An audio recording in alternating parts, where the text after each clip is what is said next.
It's a beautiful bacon day, Cookie Crusaders. In honor of Seafairy's 1-year anniversary, this video is actually dedicated to making a team specifically built around Seafairy. And on a bonus level, we are actually countering the current meta. Now, this is not the be-all, end-all meta team. There's, of course, many different teams, but this is one of the popular teams that is in Arena right now. So, what is happening here is Wildberry and Carrow and a Claire have some very quick, very fast beatdowns because of their skills and their speed and what they specifically do. And of course, Frost Queen provides a huge amount of damage and also a skill stop or a skill pause on our team. So what their team is doing, it's strong. Here's how we're beating it though.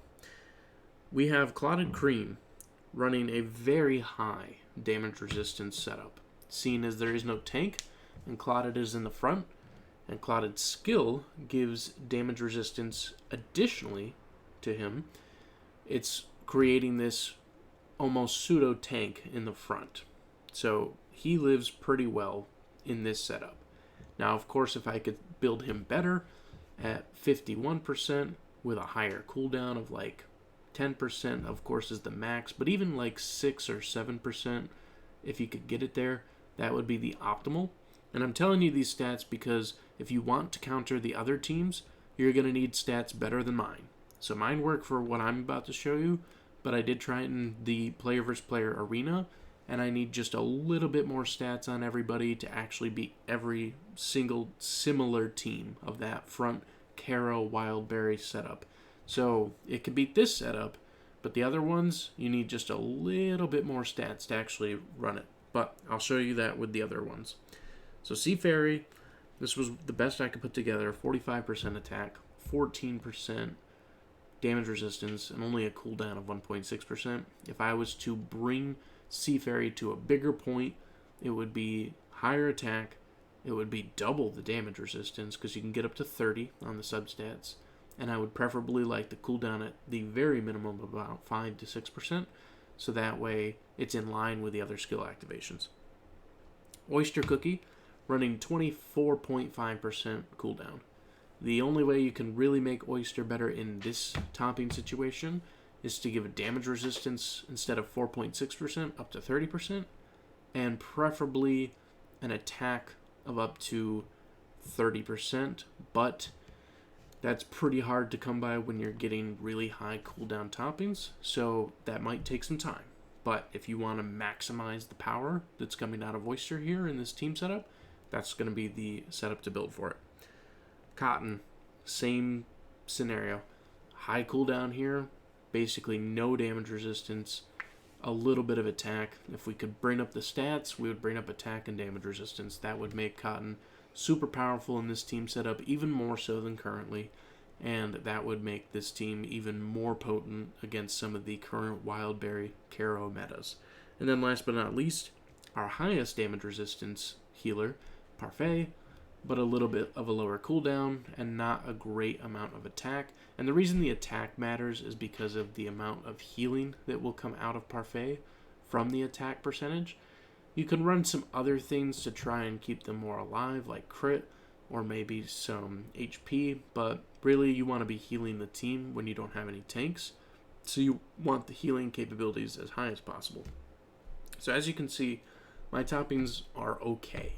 They're not great, they're not godly, so that's why it's not going to be a perfect run. But I still want to show you that it does win, even still, even without having great damage resistance, even with missing some attack power, even with not having perfected substats all around, we still win. Now, Seafairy is going to be the one that does perish, which means that she will get the feather, and having 2 activations back to back of Seafairy equals extra stuns and extra power of damage. Clotted Cream, as you can see, is doing just fine with the overall damage resistance in front, and Oyster just sending out that wall of warriors against the team. We take them, because Clotted Cream goes ahead and moves the essential pieces that they have in the front out of the way. The warriors from Oyster just come and push the line, and then Cotton stuns from the sheep are a very big essential too, because I tried some other healers, did not work out the same way. So Cotton's damage wasn't great, of course.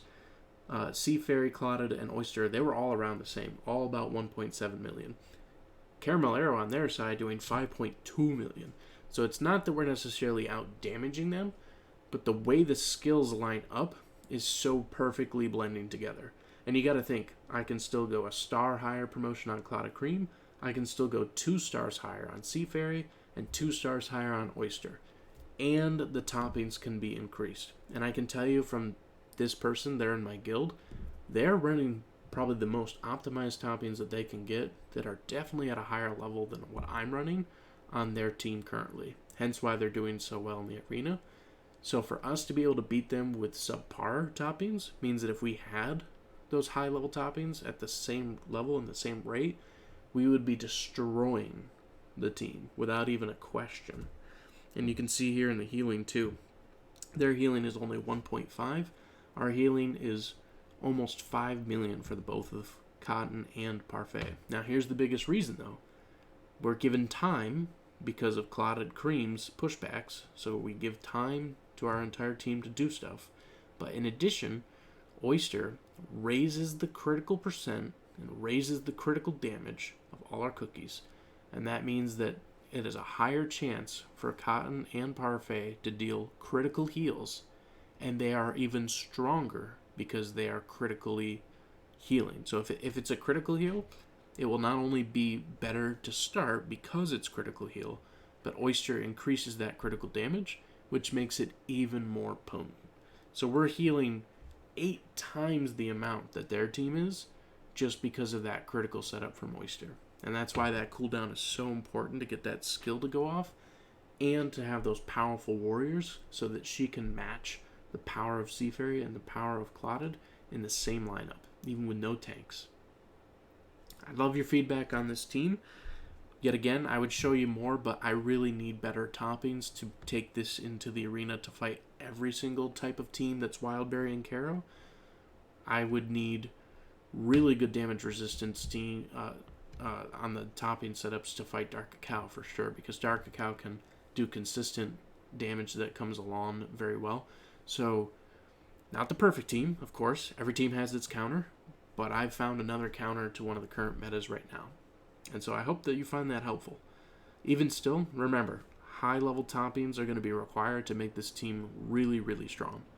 But this is Seafairy's anniversary video and another video to showcase why Oyster can do really, really good things.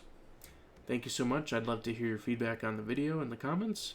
And I appreciate all the likes and subscribes. And don't forget that we have that contest still going on for the 1,000 subscriber point. Once we get to 1,000 subscribers, we will announce the winners not long after. And best of luck to everybody. Thank you for all the support.